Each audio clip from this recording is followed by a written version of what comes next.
Pressure কুকারে কিভাবে মটর ডাল সেদ্ধ করতে হয় তা দেখাবো।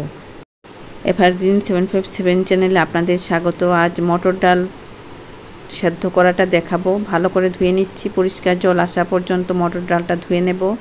এই যে নোংরা জলগুলি পরিষ্কার করে নিতে হবে। ভালো করে ধুয়ে নিচ্ছি, পোকা আছে,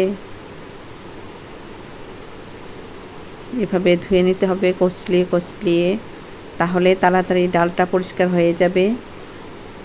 মসুর ডাল তো প্রত্যেক দিন খাওয়া যায়, মটর ডালও প্রত্যেক দিন খাওয়া যায়। খুব টেস্টি ডাল, মটর ডাল।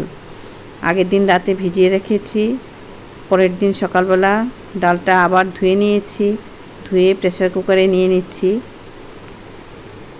এভাবে সবগুলি ডাল প্রেসার কুকারে নিয়ে নেব।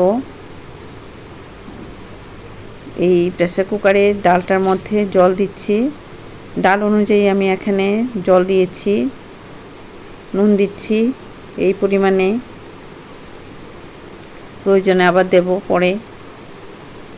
এরপর কিভাবে ঢাকনাটা লাগাচ্ছি, এই যে এভাবে করে ঘুরিয়ে কিভাবে প্রেসার কুকার ব্যবহার করতে হয় আমার চ্যানেলে আছে, ডেসক্রিপশন বক্সে লিংক দিয়ে দেব, দেখে নিতে পারবে।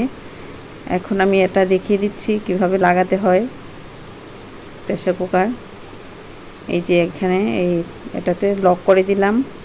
প্রেসার কুকারটা ফ্লেমে বসাবো, বসিয়ে দিলাম ফ্লেমে।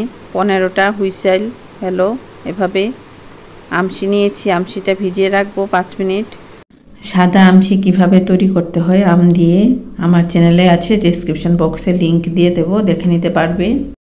ভালো লাগলে মোবাইলে লাইক করো, সাবস্ক্রাইব করো, বেল আইকনটা প্রেস করো, তাহলে নতুন রান্নার নোটিফিকেশান সবার আগে আপনার মোবাইলে পৌঁছে যাবে। ডালটা ঠান্ডা হয়ে গেছে, এখন একটা পাত্রে ডালটা নিয়ে নেব।